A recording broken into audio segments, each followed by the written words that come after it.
Hey everyone. Hopefully I can keep this chill. Welcome back to Couch Conversations with Sasha Love. I'm your host, Sasha Love, and the topic I wanted to talk to you guys today is reacting versus responding, and it has a lot to do with the new look that our channel is going to have for a little while, and also why I'm here. So I'm going to give you a quick synopsis. For those who may not already know, I have officially made the move to California. I am starting a fellowship program out here in California, and I am super, super excited. Let's just say my living situation make things a little bit unique. So for the foreseeable future, we'll be doing some recordings from my car. So I apologize in advance if it's a little shaky, but that's because I'm holding it with my hand to get the optimal lighting angle. But yeah, so without further ado, we'll go ahead and get started and talk about reacting versus responding. So I recently had a situation where I was in a position where I received some information that didn't sit well with me. So essentially, in the place that I'm living, I got this new rule that I wasn't really comfortable with, and instinctively, almost immediately, I had this emotional reaction to it. In my body, I was feeling that, that gut feeling of just like, oh, I can't believe you just asked me to do that. I can't believe that this is the expectation that I have here. And it put me in a negative headspace. I felt very emotional. I felt very angry because it also had deeper implications and meaning for me, and also triggered me in some way. So I kind of was like, I was kind of really upset about it. I was kind of bothered by their approach to things, to this particular person's approach to things. And it got me thinking about the differences between reacting and responding. You see, reacting comes from a place of just letting whatever comes out from the emotion that you're feeling. So if you're feeling angry, then you express angry behaviors. Maybe it's in the words that you say, maybe it's in how you speak, maybe it's in your attitude, your demeanor, your energy. Maybe it's in how you drive through traffic. Maybe it's your performance at work. Maybe it's in how you show up for your husband, for your wife, for your kids. Maybe it's how you act as a friend, as a neighbor, as an acquaintance. Regardless, it's basically a manifestation of the feelings that you have on the inside. And not just angry, it could be sad, surprised, happy. And reacting is not always necessarily a bad thing, but reacting from certain emotions can be more dangerous than others. For example, reacting because you're surprised that someone threw you a surprise party is okay. It's generally acceptable, and it's generally okay. You're surprised. It's a good moment. It's a positive moment. And generally, from that place of being surprised, good things tend to happen. So it's okay to have, positive expressions. It's okay to hug people. It's okay to laugh and giggle and squeal, whatever it is that you do whenever someone surprises you, and kind of roll with the moment and experience. However, other emotions like anger, frustration, sadness, it can be more dangerous to react from these places. So sometimes when you're feeling particularly strong emotions, even if it's positive emotions, it's very important to take a pause and really decide whether or not in that moment you're going to react or respond. What is responding? Responding is basically taking what I said earlier, just a few moments prior. When you have an experience, you take a moment, you take a pause to kind of think about what it is that you're feeling, and you choose your next steps. You make an intentional decision of how you're going to move forward. For example, when I received this new housekeeping rule, I was angry, I was upset, I was frustrated, I was triggered. I had a whole bunch of different emotions that were coming out, and I was angry. I decided to vent and react in the comfort of my safe space and my safe inner circle. And I let it out. I cried it out. I shared my frustrations. I shared my anger. I shared my disappointment. I shared my trigger. I shared everything. I let it out. And then I made a conscious decision how I wanted to respond to my new neighbor as well as my landlord. So where was I coming from and when I was choosing to respond? I pulled from my values. I pulled from, my values, basically. I reminded myself that regardless of what this person has done or said to me, I choose to treat them in a way that's consistent with my belief about people. Is that I want to treat them with kindness. I want to treat them with respect.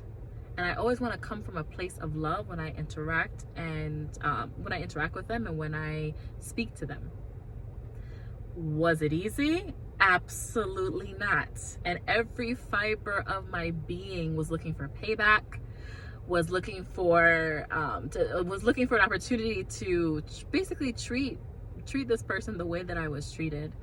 But with prayer, was kind of thinking about it, sitting with it in quiet, I decided, no, I want to treat her the way that's in accordance to my core values, in accordance to how I want someone to treat me. Now, that doesn't mean I don't keep my boundaries. I have very clear and strict boundaries. There are certain things that I do differently now knowing the situation that I'm in. But still, whenever I interact with her, whenever I have encounters with these people, I choose to operate from a place that's in line with my core values. What is the outcome of reacting and what is the outcome of responding? I kind of briefly mentioned the reacting. So when we react from strong emotions, both positive and negative, we can potentially put ourselves in a dangerous situation. And we can also create more of a problem than we're already in. We can cause fights, we can cause disagreements, we can make a living situation hostile, we can make an environment hostile, we can make a workspace difficult to tolerate, difficult to be productive in, and we can change the dynamics of different relationships in ways that probably aren't appropriate for the event or the insult. We can also even endanger our personal safety, which is something that can be very, very dangerous. So it's very important to be mindful when we're reacting. And if we catch ourselves reacting, that is an invitation for us to backtrack and say, okay, well, you know what? Let me rethink this. Take a step back. Because I'm going to be honest, I'm going to shift my hand position. So I'm sorry if it kind of like shakes a little. Because to be honest, we're human. Okay, I'm human. And I would be lying if my instinct was not to react, as I've shared earlier. But if we catch ourselves in that space of reacting, it's still okay. We still have the opportunity to backtrack. We still have the opportunity to change course. We still have the opportunity to think, okay, what would be a better, a wiser course of action in this particular situation, and then move accordingly. Now, what are the outcomes of responding? There are a lot of outcomes, and part of it may not seem as appealing as reacting, because sometimes that satisfaction of reacting is just, there's something about it that's very appealing. So you may not always get that cathartic feeling when you choose to respond rather than react, but it definitely is an expression of maturity, and it's also a way of practicing self-control and discipline, and also doing your best to create an environment that is productive, that is safe, that is appropriate for whatever situation that you're in. Responding gives you control over yourself, over how you move, and it removes the control other people have in terms of influencing how you behave and how you move through life. In other words, I made a choice to not allow someone else's choice and behavior or choice and behavior to influence how I choose to move through life. I still want to have integrity. I still want to hold on to being the best version of myself. I still want to hold on to the progress I've made in growing and healing, and choose to move forward from that space, independent of what other people do to me or how they treat me. And it's hard.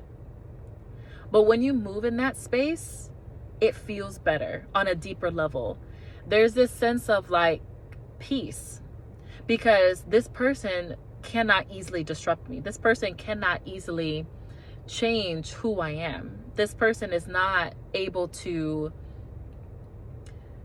yeah, essentially, yeah, be able to influence how I choose to move through life and how I choose to treat other people. And they're not strong enough to make me change my own personal core values.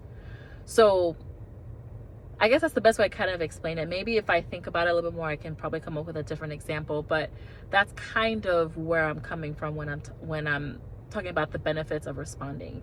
There's like this peace. There's this peace that adds to your healing, and it further reinforces the fact that people don't have control over how you choose to treat other people and express yourself in this world and in life in general. So yeah, I think that's pretty much it. So so I'm gonna be recording probably from my car and other places maybe throughout this phase of my journey, and we'll kind of see how it goes. But if you have any questions, any thoughts, any comments, I would love to hear them in the comment section below. As always, you can reach out to me via email or via Instagram, and all my information is either below or at the end of this video. And if this video was helpful, please make sure to like and subscribe, and definitely share it with someone that you know would benefit from this video. So in the meantime, take care, and hopefully we get to talk again very soon. Bye. Pop your melanin, girlfriend, pop your melanin. Pop your melanin, girlfriend, pop your melanin. Girl, you black, and you beautiful.